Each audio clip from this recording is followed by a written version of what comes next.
Hello दोस्तों, तो मेरा एग्ज़ाम था 3 अक्टूबर सन 2021 को। जैसा कि मैंने लिखा, ये आप देख ही रहे हैं, एसएससी एमटीएस का पेपर था। दोस्तों, मैं वो नहीं बताऊंगा जो आप हर यूट्यूब चैनल पे आप देख रहे हैं कि लोग बता रहे हैं क्या आ रहा है क्या नहीं आ रहा है। पर मैंने खुद पेपर अटेम्प्ट किया है, मैं जान रहा हूँ। मुझे जितने क्वेश्चन याद हैं मैं उतने ही क्वेश्चन को बताऊंगा, क्योंकि भाई आपको पता ही होगा कि 100 के 100 क्वेश्चन किसी को नहीं याद होंगे। हाँ, किस टाइप के क्वेश्चन आए थे, जितना मुझे अभी तक याद है मैंने लिखा था और मैंने आकर पेपर घर पे लिख लिया था। आज आपको वो बताने चाह रहा हूँ कि किस टाइप के क्वेश्चन आ रहे हैं, आपको कितना पढ़ना है और कितना नहीं पढ़ना है। हमें पता है आप लोगों ने तैयारी अच्छे से की होगी, पर ये इन सारी चीज़ों को पढ़ लो, क्योंकि इस टाइप के क्वेश्चन आ रहे हैं तो इस टाइप के क्वेश्चन आपको पढ़ लेना चाहिए। मैंने जो पढ़ा था मैं आपको बता रहा हूँ। अगर आपको वीडियो पसंद आती है तो और आगे तक शेयर करना, अगर नहीं आती है तो मत करना, कोई ज़बरदस्ती नहीं है। पर अगर आपके शेयर करने से किसी का भला हो रहा है तो इसमें बुराई क्या है, ठीक है। तो ज़्यादा टाइम नहीं बर्बाद करेंगे, हर एक टॉपिक से बताएंगे किस तरह के क्वेश्चन आए थे। तो सबसे पहले इतिहास में जितना मुझे याद है, इतिहास के चार बार क्वेश्चन आए थे, 4 क्वेश्चन आए थे। आप अकबर के बारे में पढ़ लेना, क्योंकि अकबर से रिलेटेड, अब अकबर मैंने लिखा है तो आप स्पेशल अकबर के बारे में मत पढ़ना, आप मुग़ल काल पढ़ लेना अच्छे से। और बहुत ही सिंपल क्वेश्चन आया था अकबर से रिलेटेड, जो क्वेश्चन आया था बहुत ही सिंपल क्वेश्चन आया था। यही आया था आपका कि बुलंद दरवाज़ा का निर्माण फतेहपुर सीकरी में जो हुआ था उसके बारे में क्वेश्चन आया था। और मौर्य वंश में अशोक से रिलेटेड क्वेश्चन एक आया था, औरंगजेब से रिलेटेड क्वेश्चन एक आया था, और गुप्त काल से क्वेश्चन आया था। औरंगजेब से इसलिए मैं बता रहा हूँ क्योंकि जो सन दिया था वो औरंगजेब से रिलेटेड है, पर औरंगजेब से स्पेशल क्वेश्चन नहीं आया था। और आधुनिक भारत में महात्मा गांधी से रिलेटेड एक क्वेश्चन आया था। तो ये 3-4 क्वेश्चन जो मुझे याद है मैंने बता दिया, इन टाइप से क्वेश्चन उठे हुए थे। इसके बाद भूगोल से किस तरह के क्वेश्चन आए थे, भूगोल में आपको नदियाँ पढ़ लेना। वैसे नदियों से कोई क्वेश्चन आया नहीं था, पर और भी बच्चों से मैंने जितने मेरे साथ गए थे उनसे पूछा तो उन्होंने बताया था नदियों से रिलेटेड क्वेश्चन आए थे। और पर्वत से रिलेटेड क्वेश्चन तो मेरे ही पेपर में आया था। और कौन सा पर्वत, वलित पर्वत क्वेश्चन में आया था कि वलित पर्वत से रिलेटेड क्वेश्चन आया था, वलित पर्वत से। और क्षेत्रफल में ये पूछा था विश्व का 3रे नंबर का सबसे बड़ा क्षेत्रफल वाला देश पूछा था, तो ये भी आपको पता होना चाहिए। वृक्ष से रिलेटेड आया था, सदाबहार वृक्ष सबसे ज़्यादा कहाँ पर पाए जाते हैं, ये क्वेश्चन आया था। घाटी से रिलेटेड क्वेश्चन आया था। और ग्लोब से रिलेटेड क्वेश्चन आया था। ग्लोब का मतलब ये है कि अक्षांश और देशांतर रेखाओं से रिलेटेड कोई क्वेश्चन था, शायद उनकी संख्या ही पूछा था। तो ग्लोब से रिलेटेड इस तरह के क्वेश्चन थे। सबसे ज़्यादा आपको मेहनत करनी है मैथ और रीजनिंग में। क्यों? क्योंकि जो जीएस के क्वेश्चन आ रहे हैं, जीएस मतलब इतिहास भूगोल के तो क्वेश्चन सिंपल है, पर करंट अफेयर्स के क्वेश्चन थोड़ा घुमा के पूछ रहा है। इसलिए आपको बचे हुए दिनों में मैथ और रीजनिंग पे ज़्यादा फोकस करना है। क्यों? क्योंकि मैथ और रीजनिंग ज़्यादा टफ नहीं आ रहे हैं, ठीक है। लाभ और हानि की मुझे 2 क्वेश्चन मिले थे, लाभ और हानि के। एक क्वेश्चन में आपको निकालना था, सिंपल क्वेश्चन था जिसमें आपको प्रतिशत लाभ ही निकालना था। और एक क्वेश्चन थोड़ा घुमा के पूछा था, पर क्वेश्चन सरल था, ज़्यादा कठिन भी नहीं था। अगर आपको अच्छे से आता होगा तो आसानी से आप कर लोगे। हाँ, अगर आपने लाभ हानि पढ़ा नहीं है तो डिस्क्रिप्शन में जाना, वहाँ पर लाभ हानि की मैंने बहुत सारी वीडियो डाली है, पूरा चैप्टर ख़त्म किया है, आप वहाँ से पढ़ सकते हैं।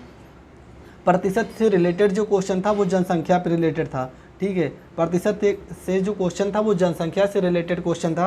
कार्य समय से रिलेटेड क्वेश्चन था, एक कार्य की 2 गुनी हो जाती है 3 गुनी। जो गुना वाला क्वेश्चन होता है वो कार्य तथा समय से रिलेटेड था, जिसमें गुना कर दिया जाता है। इसके बाद क्वेश्चन आता अनुपात से। अनुपात का जो क्वेश्चन आया था वो आया था आय और व्यय से रिलेटेड।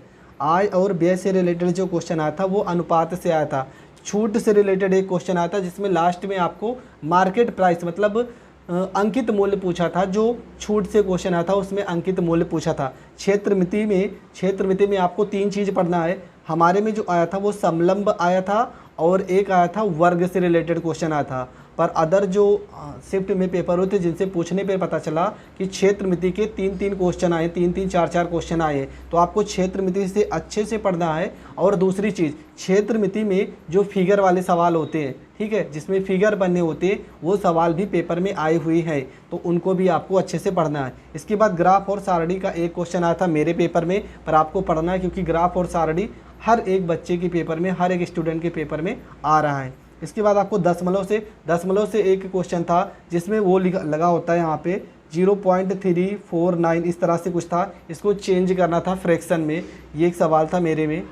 एवरेज से 2 क्वेश्चन आए थे मेरे में। एक में आपको सातवीं संख्या पूछा था, लास्ट में जो होता नहीं कि 3 संख्या इतनी है, 4 संख्या इतनी है, लास्टवीं संख्या बताइए, अंतिम संख्या। और औसत से एक क्वेश्चन ये आया था कि अगर 2 लोग और आ जाएं या गलती से 63 की जगह 27 लिख दिया जाए, तो इस तरह के क्वेश्चन आपको एवरेज में पढ़ने हैं। ठीक है, एवरेज में पढ़ने हैं इस तरह के क्वेश्चन, क्योंकि जितने भी लोग बता रहे एवरेज के क्वेश्चन आ रहे हैं। मैंने उन सारे लेसन को लिखा है जितने के पेपर, हर एक पेपर में क्वेश्चन आ रहे हैं। आपको पता है सिलेबस थोड़ा और बड़ा भी है, पर ये लेसन जितना मैंने लिखा है, इन सारे अगर लेसन आपको पढ़ लेते हो तो 2 या 3 नंबर, 2 या 2 क्वेश्चन इन सब लेसन से फंस जा रहे हैं। ठीक है, शिफ्ट में जितना भी मुझे पता चल रहा, जितना मैंने खुद देखा है कि इन लेसनों से क्वेश्चन ज़्यादा उठ रहे हैं। संख्या पद्धति आपको पढ़ लेना है, नॉर्मल क्वेश्चन रहेगा, संख्या पद्धति में बहुत ही सरल होगा। ठीक है, इसके बाद समय और दूरी से एक क्वेश्चन था जिसमें कार की चाल हमें पूछा था, कार की चाल पूछा था, ये हमें याद है कि कार की चाल पूछा था लास्ट में।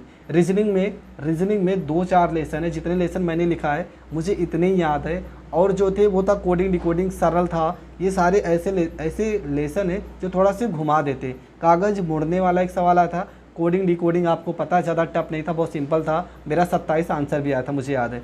कैलेंडर का एक सवाल था, सिंपल क्वेश्चन था, 5 कैलेंडर का जो सवाल था उसमें दिन पूछा था, एक डेट दी थी, वही दिन पूछा था। घड़ी के सवाल में आपका अंश कोड निकालने वाला सवाल था। ठीक है, सीधा फार्मूले पे मैंने रखा था, डायरेक्ट आंसर हो गया था। इसके बाद रक्त संबंध के एक सवाल था, कथन और निष्कर्ष और एक धारणा अवधारणा, इन दोनों लेसन के क्वेश्चन आए थे। और चित्र को गिनना, और मेरा जो क्वेश्चन था उसमें मुझे त्रिभुज को गिनना था, जो क्वेश्चन आया था मुझे त्रिभुज को गिनना था, और उसमें मेरे 27 आंसर आए थे। ठीक है, त्रिभुज को गिनना था, 27 आंसर मेरे आए हुए थे। और जो क्वेश्चन थे और सिंपल क्वेश्चन थे, जैसे ये क्वेश्चन आपने देखा होगा कि अगर प्लस को माइनस कर दिया जाए, माइनस को प्लस कर दिया जाए, फिर एक समीकरण दिया रहता है जिसको ऐड करना रहता है, ये क्वेश्चन मेरे में आया था। और एक क्वेश्चन था जिसमें ये पूछा था कि हाँ, यदि राम श्याम से बड़ा है, श्याम राम से बड़ा है, दोनों में से कौन बड़ा है, इस टाइप का एक क्वेश्चन आया था। और एक क्वेश्चन आया था दिशा परीक्षण का, हाँ एक क्वेश्चन आया था दिशा परीक्षण का, थोड़ा टफ था दिशा परीक्षण वाला, ये क्वेश्चन मैं नहीं अटेम्प्ट कर पाया। दिशा परीक्षण वाला क्वेश्चन थोड़ा लंबा था, पढ़ने में ज़्यादा टाइम लग रहा था, मैंने छोड़ दिया, नहीं कर पाए। दिशा परीक्षण का क्वेश्चन मैंने अटेम्प्ट नहीं कर पाया। इसके बाद करंट अफेयर्स में तो क्वेश्चन भाई बड़े हाई लेवल के थे। जो क्वेश्चन मुझे याद है मैं तो बता दे रहा हूँ, वर्तमान में कौन क्या है ये आप पढ़ लो। ओलंपिक से जो अभी हाल में ओलंपिक हुआ था इससे क्वेश्चन आए थे। और ब्रांड एम्बेसडर पढ़ लेना, मेरे में आया था एक क्वेश्चन ब्रांड एम्बेसडर का, वो भी किसका पूछा था, एडिडास जो होता है जूते, उससे का ब्रांड एम्बेसडर पूछा था। पुरस्कार आप पढ़ लेना। अब पुरस्कार में मैंने सारे पुरस्कार होते, साहित्य का पुरस्कार, जितने भी पुरस्कार होते, बैन बुकर पुरस्कार, फिल्मी दुनिया, जितने भी पुरस्कार होते हैं आपको ये पढ़ लेना है। मुख्यमंत्री से मेरे में एक क्वेश्चन आया था, गोवा का मुख्यमंत्री कौन है वर्तमान समय में, तो मुख्यमंत्री भी आपको पढ़ लेना है। अब इसके साथ साथ में आप राज्यपाल भी पढ़ सकते हो। ठीक है, करंट अफेयर्स में जितना मतलब जो स्पोर्ट्स से रिलेटेड होंगी चीज़ें, जिसमें पुरस्कार से ब्रांड एम्बेसडर, नए जो चयन हुए जिनका, इन सारे लोगों को पढ़ लेना, क्योंकि इसका भी क्वेश्चन थोड़ा हाई अलग टाइप के आ रहा है। और 5-6 क्वेश्चन तो ऐसे थे जो समझ में नहीं आए, पता नहीं कहाँ से थे, वो सन 2018-19 का भी उठा दिया था करंट अफेयर्स। इसके बाद जीएस में जो होता है स्टैटिक जीके टाइप में, उसमें आपका जो आया था नई शिक्षा नीति जो लागू हुई है उसका एक क्वेश्चन था। आर्थिक व्यवस्था मतलब अर्थव्यवस्था से एक क्वेश्चन था कि भारत की व्यवस्था कैसे होती है, मिश्रित अर्थव्यवस्था, एक क्वेश्चन ये था। पंचवर्षीय योजना से क्वेश्चन उठा था। और बजट से क्वेश्चन एक उठा था। इस बार जो बजट हुआ था उसमें जो पेश किया था, किसने पेश किया था, कुछ इस तरह से क्वेश्चन थे। तो इतने टाइप के तो हैं जो मुझे प्रेजेंट टाइम में याद हैं, और भी कुछ चीज़ें ऐसी थी जो मुझे याद नहीं है, लेकिन क्वेश्चन आए थे उस तरह के। तो मुझे जितना याद है मैंने बता दिया, इसमें कोई ऐसा क्वेश्चन नहीं है जो अपने मन से मैं बता रहा हूँ, मैंने खुद अटेम्प्ट किया है।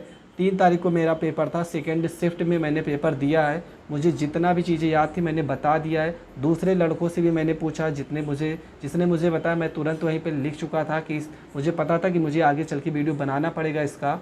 तो अगर आप लोग भी अगर तैयारी कर रहे हैं, अगर आपका पेपर अभी नहीं हुआ है, तो आप ज़्यादा से ज़्यादा बच्चों तक शेयर करें, जिस कारण उन्हें थोड़ा बहुत तो पैटर्न पता चले कि किस टाइप के क्वेश्चन आ रहे हैं, और अच्छे से अच्छा वो रैंक हासिल कर पाए। वैसे मैंने टोटल 100 क्वेश्चन में मैंने जो अटैम्प्ट किया था, मैंने 78 क्वेश्चन अटैम्प्ट किया था। 78 ही कर पाए, क्यों? क्योंकि मैंने जो था इंग्लिश जैसे देख रहे हैं ना, इंग्लिश मैंने यहाँ पे कुछ बताया नहीं है। इंग्लिश में मैंने 10 क्वेश्चन वैसे 10 क्वेश्चन ही सॉल्व किए। इंग्लिश उतना नहीं मेरा परफेक्ट है, पर इंग्लिश में किस तरह के क्वेश्चन आए थे ये भी मैं बता दे रहा हूँ। इंग्लिश में आपका विलोम शब्द से रिलेटेड क्वेश्चन आया था, विलोम शब्द आया था और पर्यायवाची आया था, जो मुझे याद है प्रेजेंट टाइम में पर्यायवाची आया था। एक एरर वाला क्वेश्चन आया था और 3-4 क्वेश्चन थे जो बहुत सिंपल ही थे, मैंने उन्हें डायरेक्ट कर दिया देखते ही। और एक the fill in the blanks type का आया था, फिल इन द ब्लैंक्स था। और एक आया था use of is am are का, इस तरह से यूज था, इज एम आर का यूज टाइप का एक क्वेश्चन था। तो इस तरह के इंग्लिश के सिलेबस में क्वेश्चन आए थे और भी कुछ अदर सब्जेक्ट के भी क्वेश्चन आए थे, पर जितना मुझे प्रेजेंट टाइम में याद है और जितना मैंने लिखा था पेपर में उन सारी चीज़ों को मैंने बता दिया है। अगर आपको वीडियो पसंद आ रही है तो ज़्यादा से ज़्यादा लोगों तक शेयर करें, जिस कारण जिनका भी पेपर है वो अच्छे से क्वेश्चन को अटेम्प्ट कर पाए। ठीक है, मिलेंगे नेक्स्ट वीडियो में। अगर कोई भी प्रॉब्लम हो या कोई भी सोल्यूशन चाहते हो तो आप मुझे कमेंट करके बता सकते हो। डिस्क्रिप्शन में मेरा व्हाट्सएप नंबर या मोबाइल नंबर होगा, आपको और जानकारी अगर चाहना होगा तो आप फ़ोन भी कर सकते हो। तो मिलेंगे नेक्स्ट वीडियो में, तब तक के लिए जय हिंद, जय भारत।